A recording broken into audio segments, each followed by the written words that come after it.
Today's flight takes you on an adventure just up to the local north, just north of Oshawa, which is kind of our area where we do most of our practice, and you'll see I go through a little bit of description on what I'm doing in the flight. But just enjoy kind of this quick little video, well, not so quick, but something new, something refreshing here on the channel. So thank you guys so much for watching, and enjoy. Oshawa Ground, Cessna 152, Golf Foxtrot X-ray. Cessna Golf Foxtrot X-ray, Oshawa Ground. Oshawa Ground, Golf Fox X-ray, Enterprise looking at taxi to North Apron. Golf Fox X-ray Ground, taxi Bravo Alpha. Bravo Alpha to North Apron, Golf Fox X-ray. Oshawa Ground, Cessna 152, Golf Foxtrot X-ray. Golf Foxtrot X-ray Ground.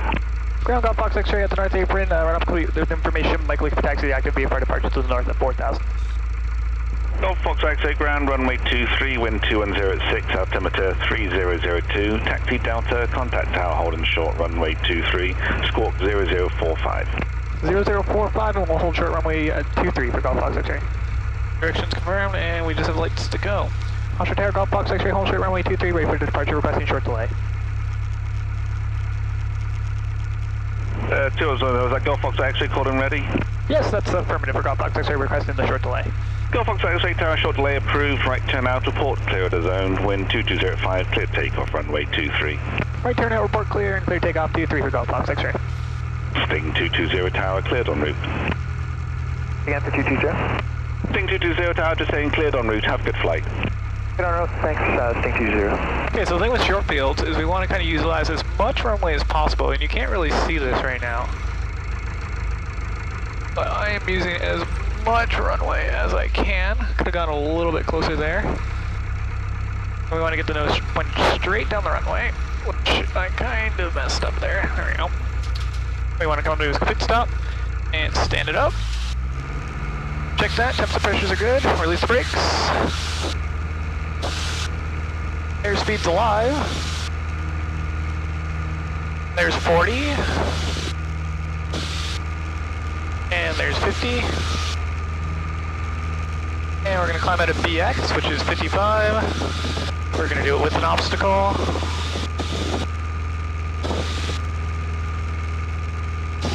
And we're clear the obstacle, so props go up. And then we climb out at 67.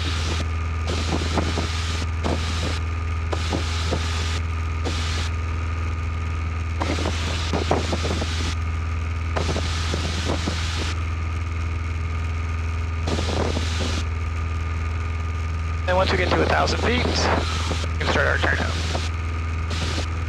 Looking. Golf Fox X-ray tower, keep the squawk code, cleared en route. Cleared en route, we'll talk to you in a bit, Golf Fox X-ray. Roger. Scuba area traffic system 152, Golf Fox X-ray is currently over Columbus at 3,500, climbing 4,000. Going to work in the Blackstock area, 4,000 feet and below. Any conflicting advise, Golf Fox X-ray. So hello everyone, welcome back to the Aviator channel. We're currently 4,000 feet, just north of Columbus. About 2 miles north of Columbus. And I promised I'd start doing some real life videos, real life flying videos. Now, this is the school's camera, the GoPro, they let me borrow it for today.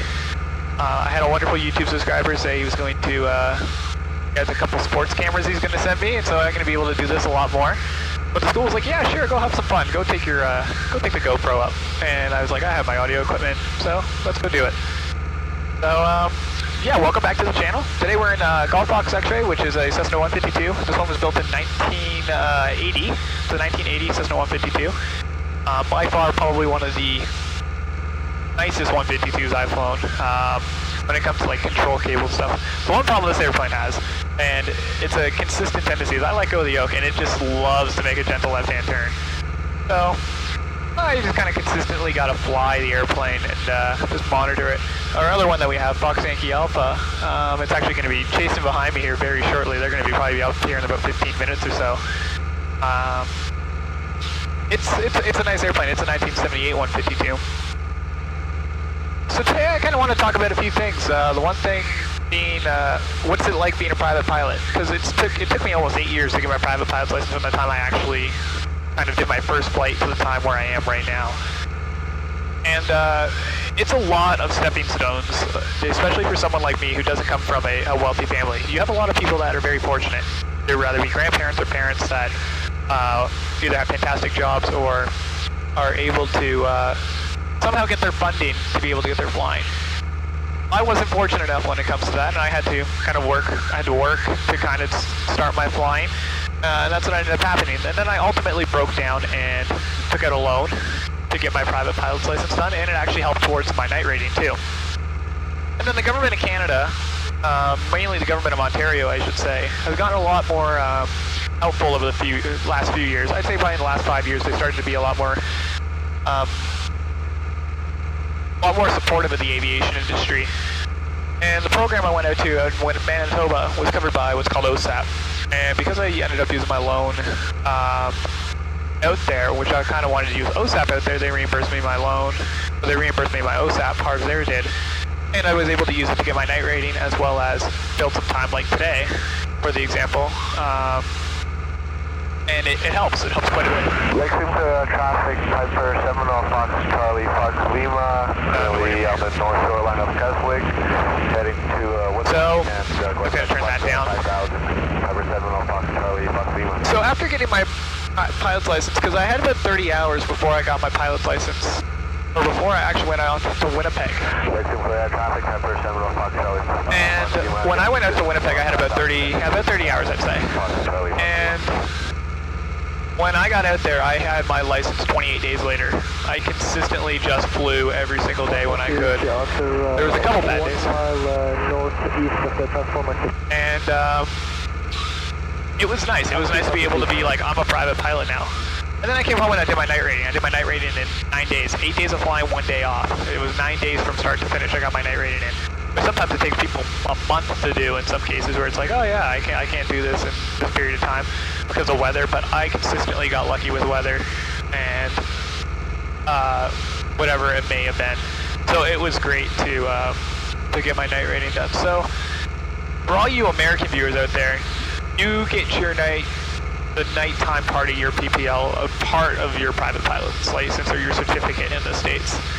Here in Canada, we have a separate rating for it, which doesn't take much more to do. Like I said, I did mine in 8 days of flying, which is impressive in some cases. So that was the good thing. Now I'm going to turn toward the backstock here. Do a nice steep turn.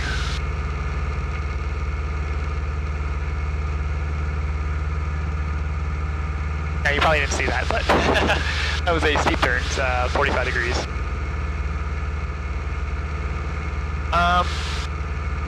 So yeah, it's great to have my private pilot's license. Now I'm just over 100 hours total time. Actually, this flight will put me over probably about 114 hours total time, and quite a few PIC at this point. But the one thing I guess I can give her advice for anyone that has the advantage of being able to get their private pilot's license is try to do it as quick as possible. Don't wait. The one thing you can do is just wait consistently longer than you need to. Especially like if your instructor's like, you should go solo, you're ready to go solo. Go solo. Don't wait on it. It's the one thing that some people procrastinate on because they don't think they're ready, but the instructor tells them they're ready to go solo, and they should just go solo at that point. But yeah, so I've seen people do their license. Like I said, I had 30 hours before mine. I did mine a little bit quicker, but to put it in perspective, if I went to Winnipeg, I probably would have had my license in about 45 days at the rate that I was flying. So that's pretty good if I didn't have the experience that I had.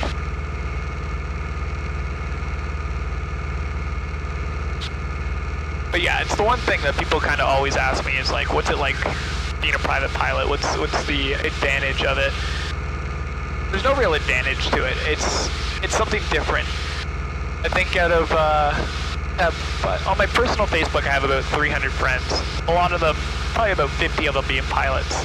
Rather it be people I know from my flight school, or people that I just know through flight simulation. Most of them are pilots, and most of them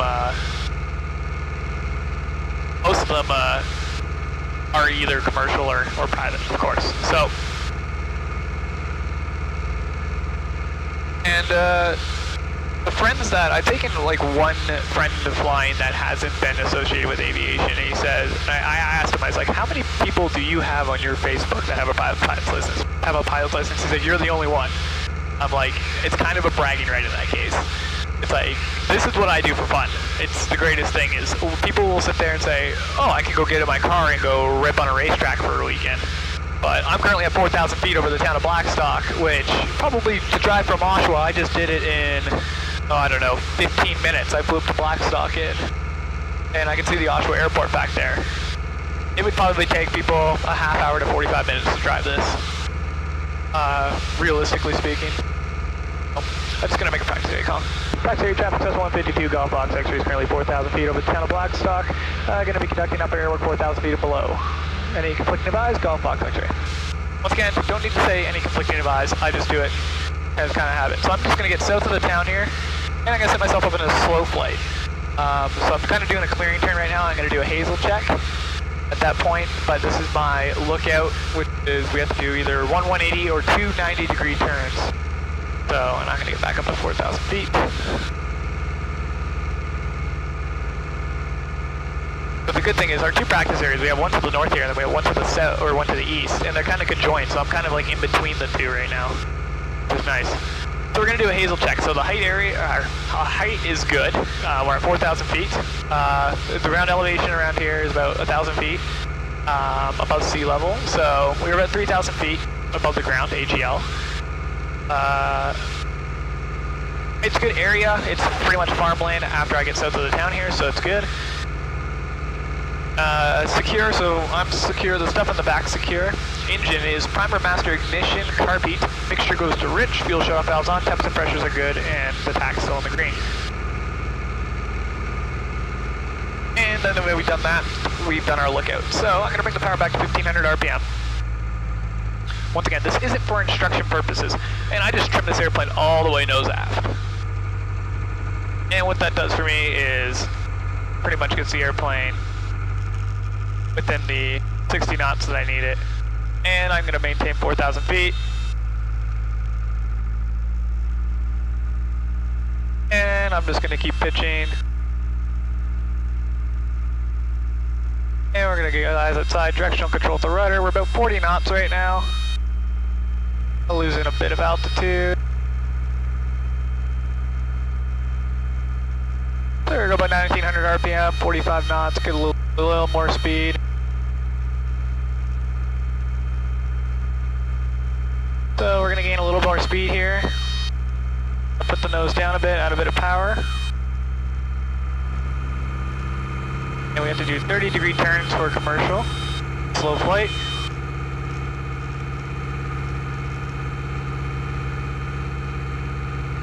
So about 50 knots right now. Maintaining altitude.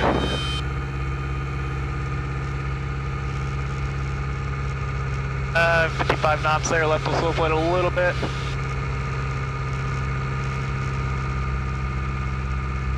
And we'll do one to the right.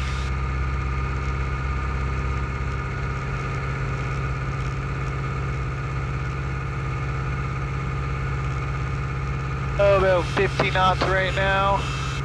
Eyes outside. I don't know how to stall or blaring. And that could have been better. The one to the right could have been a little bit better. One to the left was alright.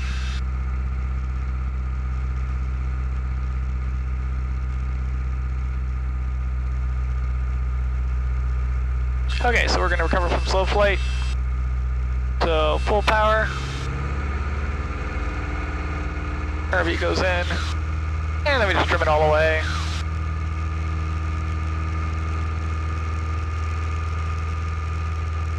And we pull the power back. Go traffic, Cessna 152, Foxtrot, Foxtrot, Yankee Alpha, 3,000 feet over Raglan, and we'll be heading northbound to Scugog Island, Airwork 4,000 below.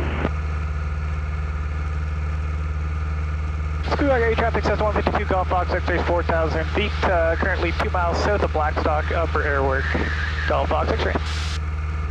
Alright, Metro, stay clear of you. Yeah, sounds good, Shane.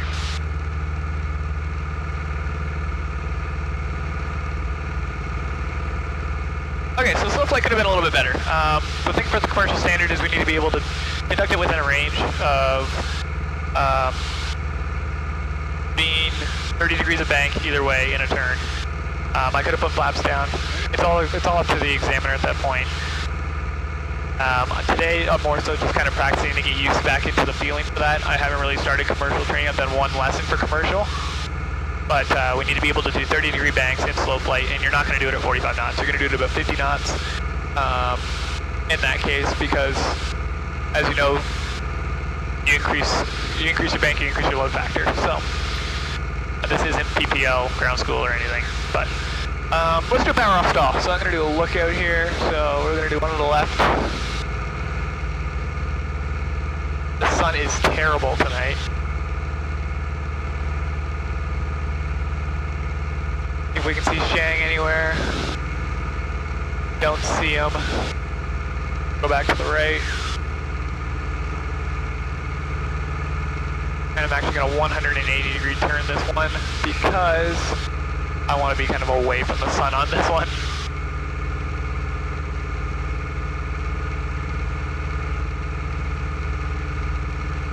So the height is good. We're at 4,000 feet. The area is farmland. I'm secure. The stuff in the back is still secure. And engine primer master ignition, carb mixture is locked, and shut-off valve is on.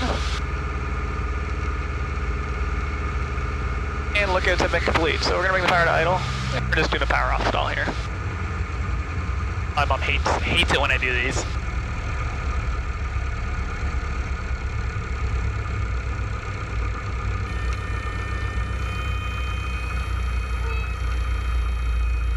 And there's the stall. Cover.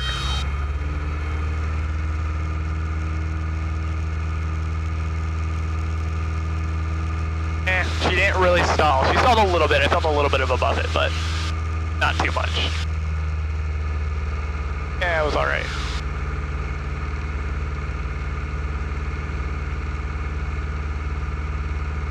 So we'll make another left-hand turn here. 45 degrees.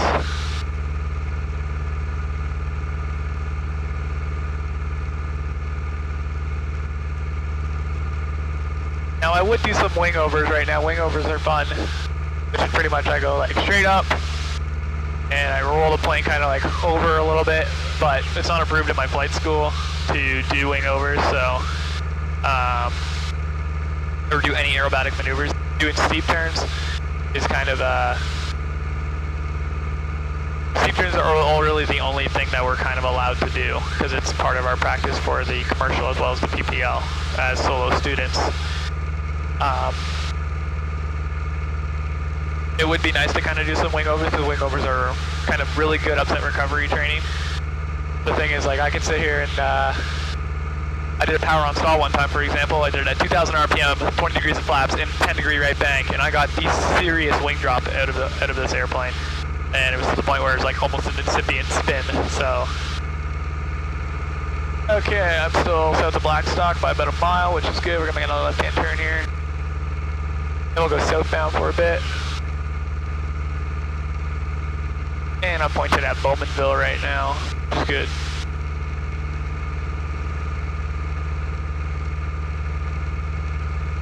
Do up for another power off, so we'll use that as our lookout. I was looking out the whole time. And it doesn't look like there's any traffic. Let me just give this a quick walk. Yeah, we're good there.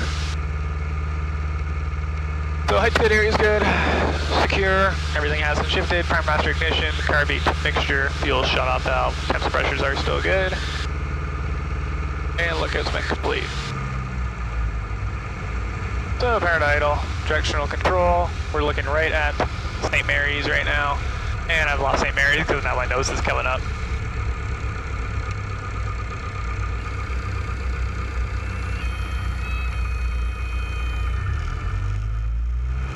She just does not want to stall. Like, I got like the smallest drop there in the nose. I was like, okay, there's a stall. But yeah, I'm gonna get this one to stall this time. I'm gonna put 10 degrees of flaps in this one, and it's gonna be a power off. This should interrogate. This should entice it a little bit. So we'll do a lookout here. Height's good, area's good. I'm secure, stuff in the back secure. Yep, it's secure.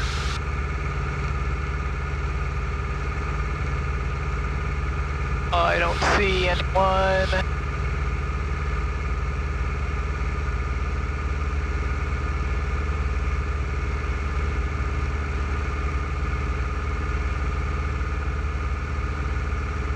Oh, there's black stock. I was like, wait, the sun is like setting terribly right now, so it's like hard to see.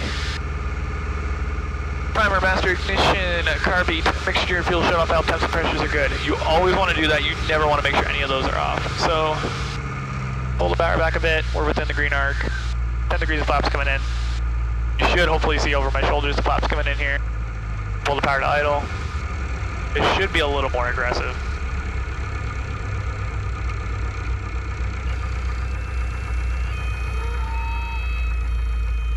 There we go. There's a stall.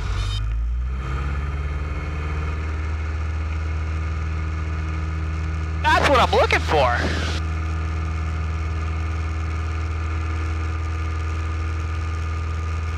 Schoolgard traffic, Golf Fox X-ray is currently 3 miles south of Black Stock, 4,000 feet upper airwork and below. Golf Fox X-ray.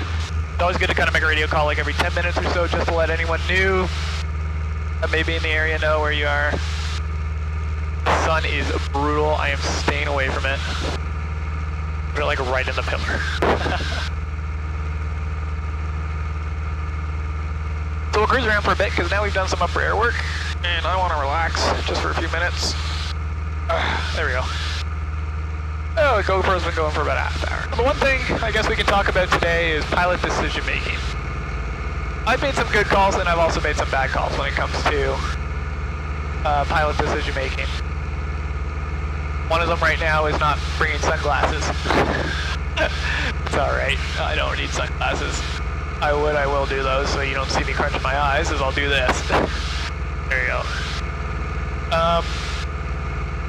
I made some questionable calls when it comes to windy days and going flying. I'm not going to say I'm an adrenaline junkie, but I love going upside down in an airplane every so often. If I was approved to do a spin, I'd do a spin right now, but I'm not allowed to as a solo student, so. Pickering area traffic, Gulf November Bravo Romeo, so you're just westbound from Oshawa here to Buttonville with 2,000 feet. Oh, okay. November Bravo Romeo. I heard Pickering, but I didn't know if he's coming this way or not. So, there's been some windy days where I've gone up. One day I ended up taking a friend up flying, and I think it was gusting about 17 knots, which isn't the limit. Our school limit is 25 knots for solo rental pilots like myself. Even though I'm a commercial student, I'm technically a rental pilot. And on that day, it was really bumpy, and I was taking somebody that wasn't really keen on wanting to do banks like 30 degrees or 45 degrees. 45 degrees is kind of a lot. It is a steep turn, but 30 degrees is that right there. And for some people, that could be quite a bit. So,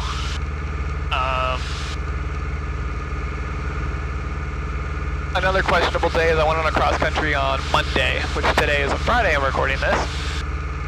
And the wind was really, really good when I took off. It was forecasted to be good for the rest of the day, but as we all know, wind is a thing, and wind can change, and weather can change. Weather kind of changed a little bit. Not drastically when it came to like clouds or anything. The clouds were kind of forecasted to be where they were, and they were. They stayed where they were the whole day. The problem more so is the wind started to pick up, and I ended up landing in Muskoka, which is an airport just north of here. And it was like a direct crosswind, and I was fighting this airplane for days. Any airport I went into that day, I was consistently trying to fight this airplane in those crosswind conditions. Some of the airports were headwinds. I landed in Midland with a headwind.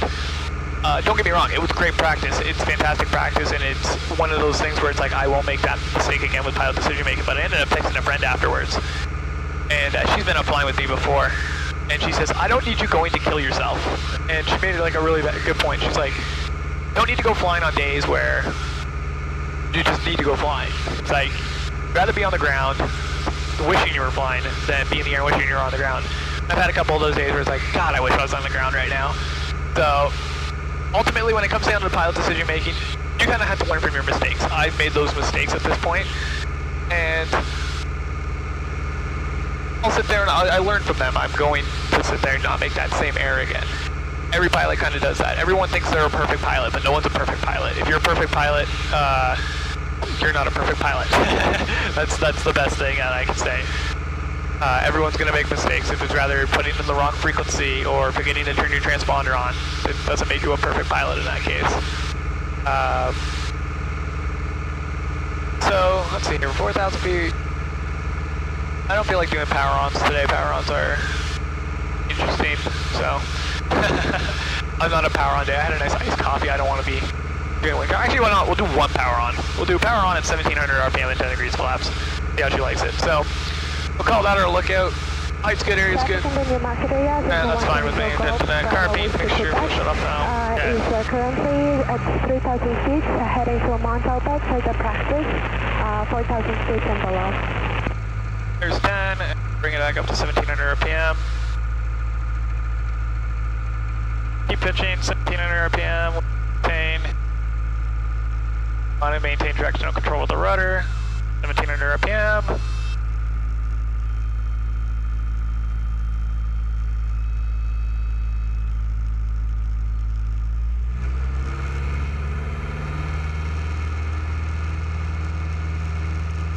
So it could have been a bit better, but a little bit of a wing drop. Got that rudder in right away though.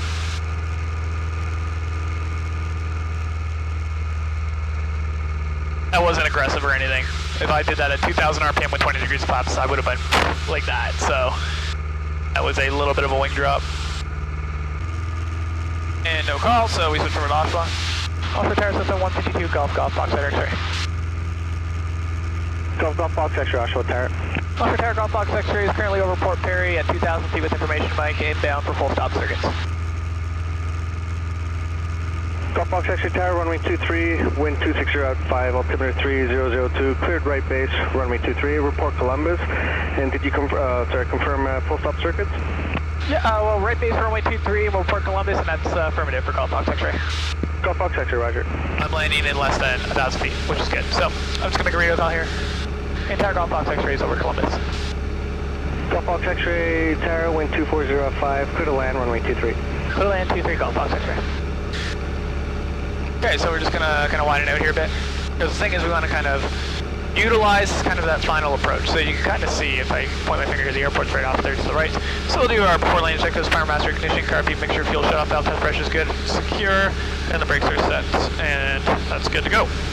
That's a checklist that you should remember, and I pretty much covered everything on it. That's good. And then we'll do the after landings afterwards. So it's gonna be a flaps 30 landing, by the way. So 55 knots coming in right about there. There's 55 knots. Just trimming it a little bit more. A little higher than 55 knots, about 57 knots. Slightly high.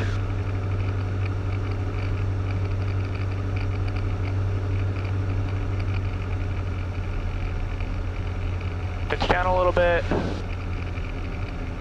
Pull a little more power off. Still at 55 knots. Mark is right where I want it to be.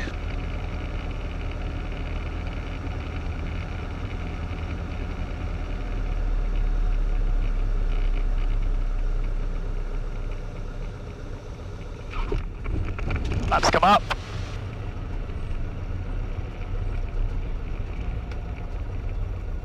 Golf Fox X-ray Tower, would you like a backtrack or taxi around? If we can get the backtrack for Golf Fox X-ray. Golf Fox X-ray Tower, backtrack runway 23, line up at the threshold, device ready. Well, device ready, Golf Fox X-ray.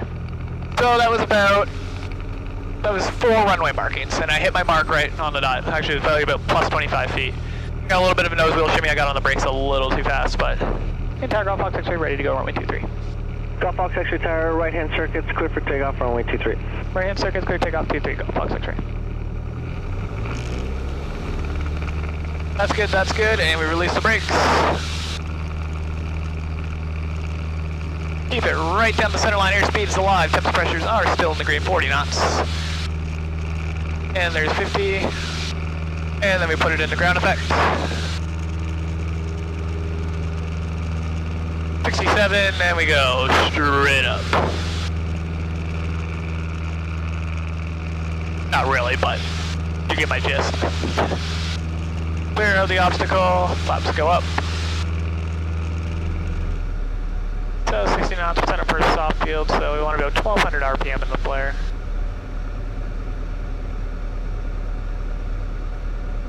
We come rolling out here.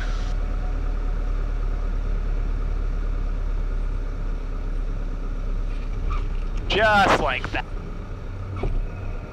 The idea is try to keep the nose off as long as possible. And because we want to stop. Stop.